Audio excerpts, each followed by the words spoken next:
Chapter 1. I do not have a physical body, yet I am writing this book. You have heard of ghost hunters.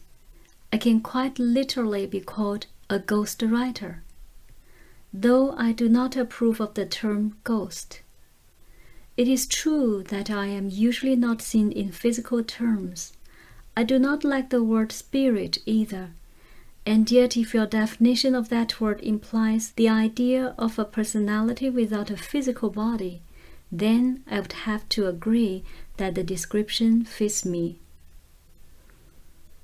I address an unseen audience.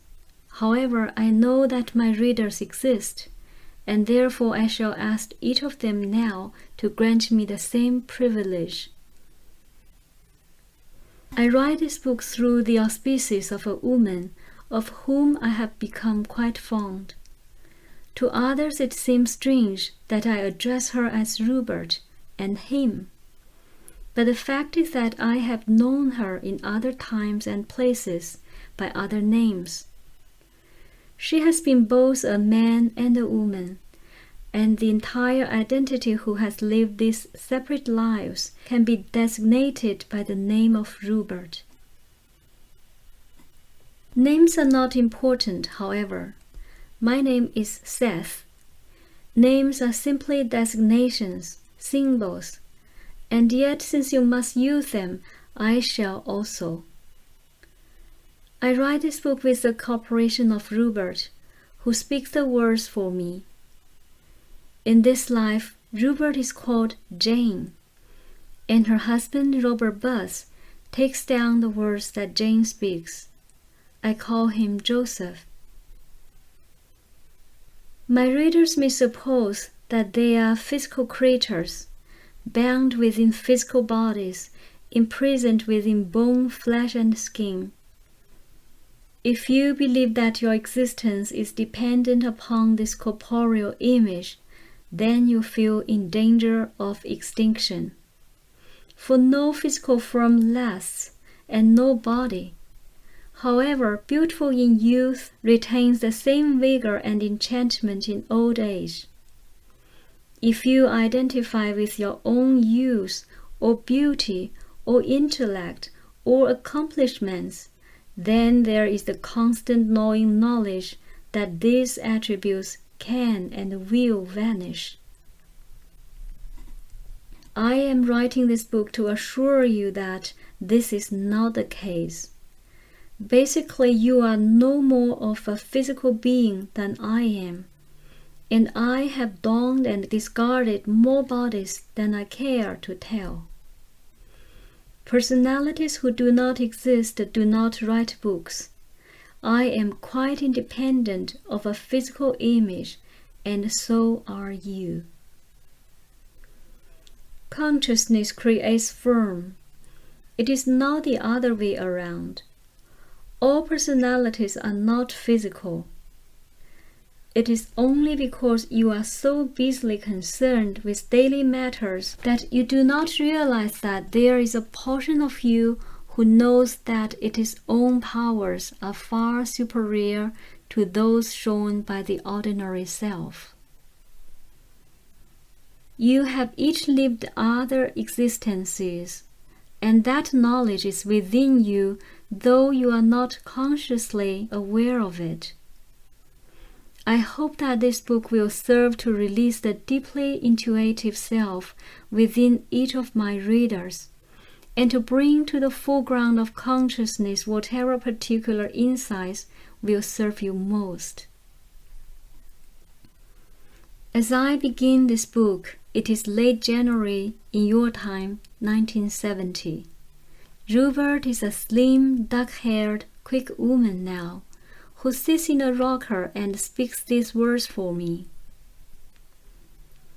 My consciousness is fairly well focused within Ruburt's body. It is a cold night.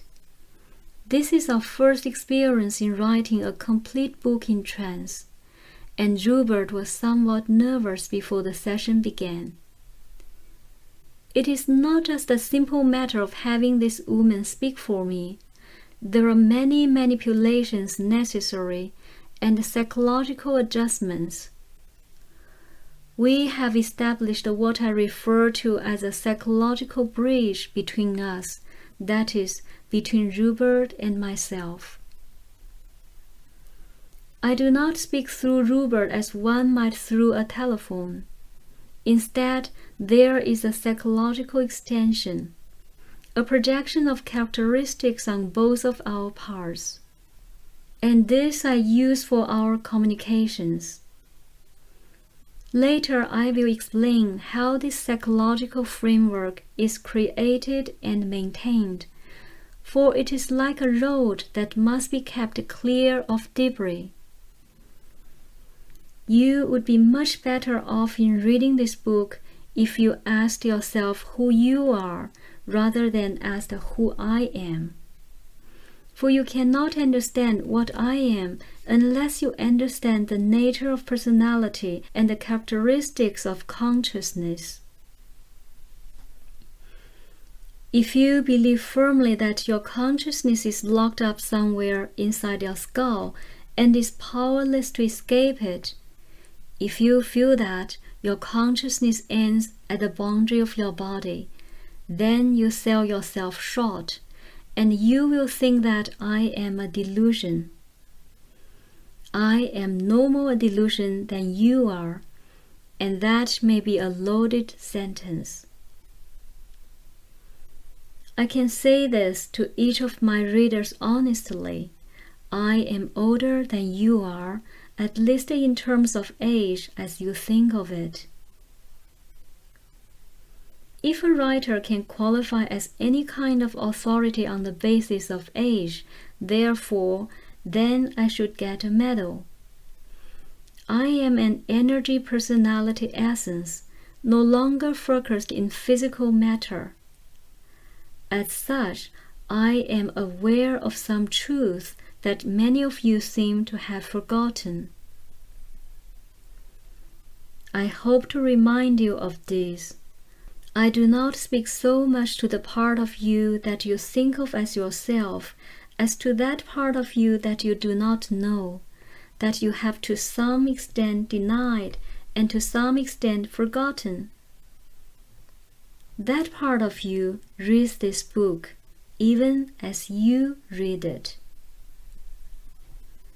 I speak to those who believe in a God and those who do not.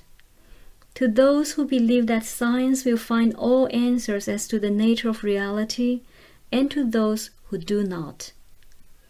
I hope to give you clues that will enable you to study the nature of reality for yourself as you have never studied it before. There are several things that I shall ask you to understand. You are not stuck in time like a fly in a closed bottle, whose wings are therefore useless. You cannot trust your physical senses to give you a true picture of reality. They are lovely liars, with such a fantastic tale to tell that you believe it without question. You are sometimes wiser, more creative, and far more knowledgeable when you are dreaming than when you are awake. These statements may seem highly dubious to you now, but when we are finished, I hope that you will see that they are plain statements of fact. What I will tell you has been told before throughout the centuries, and given again when it was forgotten. I hope to clarify many points that have been distorted through the years, and I offer my original interpretation of others, for no knowledge exists in a vacuum, and all information must be interpreted and colored by the personality who holds it and passes it on. Therefore, I describe reality as I know it, and my experience in many layers and dimensions. This is not to say that other realities do not exist. I have been conscious before your earth was formed. To write this book, and in most of my communications with Ruburt, I adopt from my own bank of past personalities those characteristics that seem appropriate. There are many of us personalities like myself, unfocused in physical matter or time. Our existence seems strange to you only because you do not realize the true potentials of personality, and you are hypnotized by your own limited concepts. I am primarily a teacher, but I have not been a man of letters per se. I am primarily a personality with a message. You create the world that you know. You have been given perhaps the most awesome gift of all, the ability to project your thoughts outward into physical form. The gift brings a responsibility, and many of you are tempted to congratulate yourselves on the successes of your lives and blame God, fate, and society for your failures. In like manner, mankind has a tendency to project his own guilt and his own errors upon a Father God image, who it seems must grow weary of so many complaints. The fact is that each of you create your own physical reality, and en masse, you create both the glories and the terrors that exist within your earthly experience. Until you realize that you are the creators, you will refuse to accept this responsibility, nor can you blame a devil for the world's misfortunes. You have grown sophisticated enough to realize that the devil is a projection of your own psyche, but you have not grown wise enough to learn how to use your creativity constructively. Most of my readers are familiar with the term muscle-bound. As a species, you have grown ego-bound instead, held in a spiritual rigidity, with the intuitive portions of the self either denied or distorted beyond any recognition. The hour is growing late. Both of my friends must get up early in the morning. Ruburt is working on 2 books of his own and must get his sleep. Before I end this session, I ask you to imagine our setting, for Ruburt has told me that a writer must be careful to set the scene. I speak through Ruburt twice a week on Mondays and Wednesdays in this same large room. The lights are always lit. This evening, it is enjoyable for me to look out through Rubert's eyes at the wintry corner beyond. Physical reality has always been refreshing to me, and through Rubert's cooperation, and as I write this book, I see that I was correct in appreciating its unique charms. There is one other character to be mentioned here, Willie, the cat, a beloved monster who is now sleeping. The nature of animal consciousness in itself is a highly interesting subject, and one that we will later consider. The cat is aware of my presence and has on several occasions reacted rather noticeably to it. In this book, I hope to show the constant interactions that occur between all units of consciousness, the communication that lives beyond the barriers of species. And in some of these discussions, we will use Willie as a case in point.